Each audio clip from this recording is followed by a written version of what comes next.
वो ख्वाब था कोई या मेरी ज़िंदगी की खूबसूरत हकीकत आज तक नहीं समझ पाई हूँ। अचानक आया और कई अरमान जगा कर चला गया। ट्रेन का सफ़र लंबा था और वो मेरे सामने वाली सीट पर बैठा अपने ही में ही मस्त था। मुझे थोड़ा अजीब लगा क्योंकि एक खूबसूरत लड़की सामने बैठी है और पिछले 2-3 घंटों से उसने एक बार भी मेरी तरफ नज़र भरकर नहीं देखा। पर उसका ना देखना ही मुझे उसकी ओर आकर्षित कर रहा था। उसका इस तरह मुझ पर ध्यान ना देना ही मुझे ख़ास लग रहा था। ना चाहते हुए भी मेरी नज़र उसी की तरफ जा रही थी। वो सामने अपने खाने पीने में, फ़ोन पर म्यूज़िक सुनने में ही बिज़ी था। मैं पहली बार अकेले सफ़र कर रही थी। थोड़ा असहज लग रहा था सब कुछ। मैं खिड़की से बाहर झांकने लगी। कोई बड़ा स्टेशन आया था। चाय पीती हैं आप? अचानक एक आवाज़ आई और मेरे सामने वही था। चाय के 2 कप थे हाथ में। एक कप मेरी तरफ बढ़ाते हुए कहा उसने, अजीब लड़का है। मैं कुछ कह पाती, उसने वो चाय का कप मेरे हाथ में थमा दिया और फिर अपनी दुनिया में खो गया। सच कहूँ तो चाय की बहुत ज़रूरत थी उस वक्त मुझे। शाम ढली, खाने का टाइम हुआ तो उसने अपने बैग से खाना निकाला और फिर मुझे देखकर बोला, मेरे साथ खाना शेयर कर सकती हैं आप? मुझे बुरा नहीं लगेगा। ये घर का बना खाना है, आपको अच्छा लगेगा। थैंक यू, आप खा लीजिए, मुझे भूख नहीं है। मैंने थोड़ा फॉर्मल होते हुए कहा तो उसने फौरन जवाब दिया, नहीं खाना है तो आपकी मर्जी, पर झूठ मत बोलो कि भूख नहीं, क्योंकि दिन भर से आपने कुछ नहीं खाया है। आप कुछ डरी हुई सी लग रही हैं। जी, मैं अकेली पहली बार सफ़र कर रही हूँ, इसलिए थोड़ा अजीब सा लग रहा है।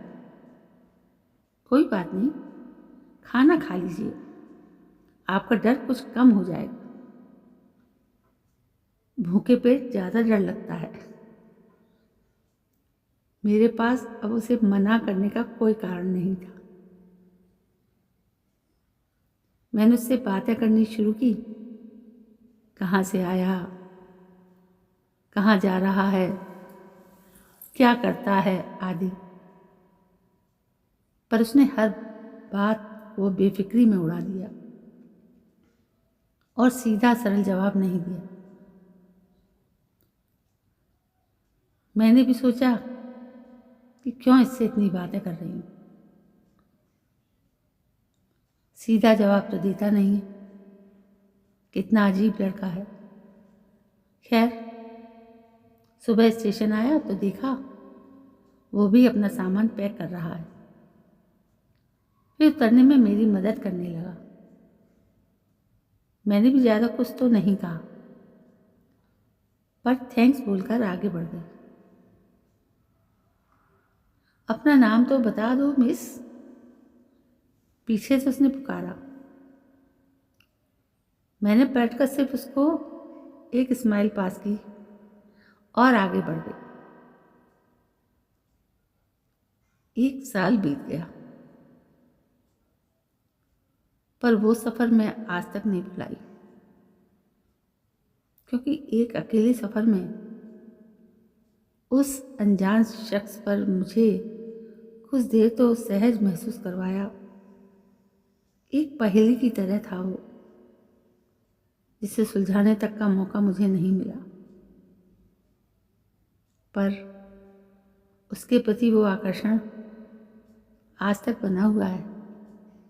सोचती हूँ कि क्या मुझे अपना नाम उसे बता देना चाहिए था।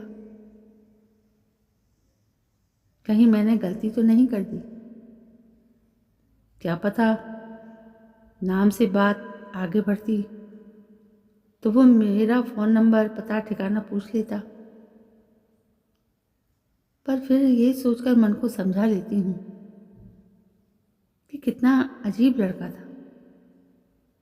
क्या पता उसके मन में मेरे प्रति ये आकर्षण था भी या नहीं। मैं बस यूं ही वन वे ट्रैफिक चलाए जा रही थी। खैर जो भी था, बहुत मीठा गुदगुदाने वाला एहसास था। शायद यही मेरा पहला प्यार था। पर आज इतना सब क्यों सोच रही हूँ। अब तो मुझे अपनी नई जिंदगी की शुरुआत करनी है। किसी और के ख्वाबों को अपना बनाना है। उसके ही ख्वाबों में खो जाना है। कविता बेटा, तैयार नहीं हुई क्या? अब तक लड़के वाले आते ही होंगे तुझे देखने। माँ की आवाज़ ने मुझे चौंकाया। मैं तैयार ही हूँ माँ, बस 2 मिनट। नीचे गई तो मैं हैरान थी। अरे ये तो वही लड़का है। मुझे अपनी किस्मत पर यकीन नहीं हो रहा था। इतने में ही मेरा परिचय करवाया गया। कविता, ये विक्रमजीत हैं, हमारा छोटा बेटा। और तुम्हें जिस खास से मिलना है वो बस अभी पहुंच ही रहा है। कमलजीत, हमारा बड़ा बेटा। वो पीछे वाली कार में था, ट्रैफिक में फंस गया था, आता ही होगा। मुझे फिर एक झटका सा लगा।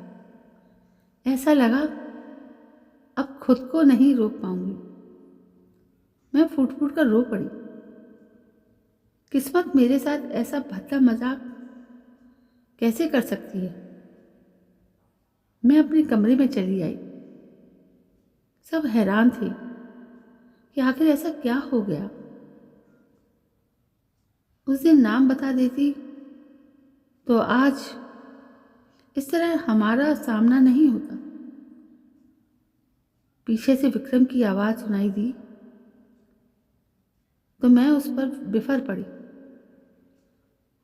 तुम खुद को क्या समझते हो? खुद चाहे कुछ भी करो, पर मेरे सिर्फ नाम नहीं बताया तो उसकी इतनी बड़ी सजा, इतनी बड़ी सजा मिलेगी मुझे। तुमने भी तो कुछ नहीं बताया था, ना नाम, ना पता, ना फोन, ना ठिकाना। और मुझे तो ये भी नहीं पता था कि तुम मुझसे प्यार करते भी हो या नहीं।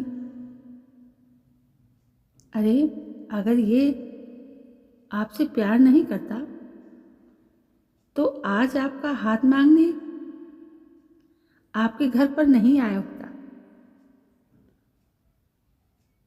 किसी अनजाने शख्स की आवाज़ की ये मैंने पलट कर देखा तो विक्रम ने परिचय करवाया। ये मेरे बड़े भाई कमल हैं।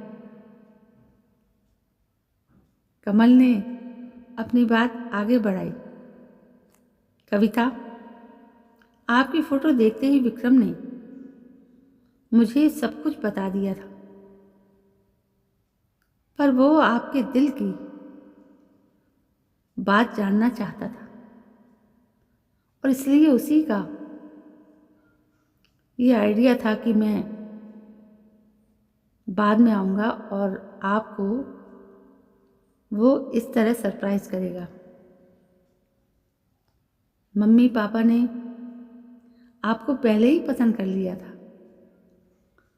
विक्रम ने उन्हें भी अपने दिल की बात बता दी थी। बस आपकी मर्जी वो जानना चाहता था। ये सब सुनकर मुझे विक्रम पर गुस्सा भी आ रहा था और प्यार भी। सच में कितना अजीब लड़का है। पर मैं खुश थी कि मैंने जिसको ख्वाबों में अब तक संजोया था वही मेरी ज़िंदगी की खूबसूरत हकीकत बन रहा है, मेरा हमसफ़र बन रहा है।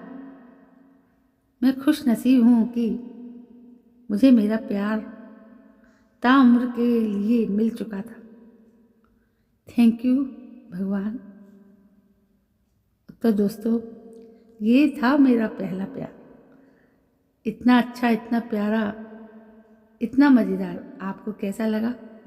यदि आपको ये कहानी पसंद आई हो तो प्लीज़ लाइक करें, शेयर करें और कमेंट ज़रूर करें और मेरे चैनल को सब्सक्राइब करना ना भूलें। कल मैं फिर हाजिर होती हूँ एक नई कहानी को लेकर। तब तक के लिए जय हिंद, वंदे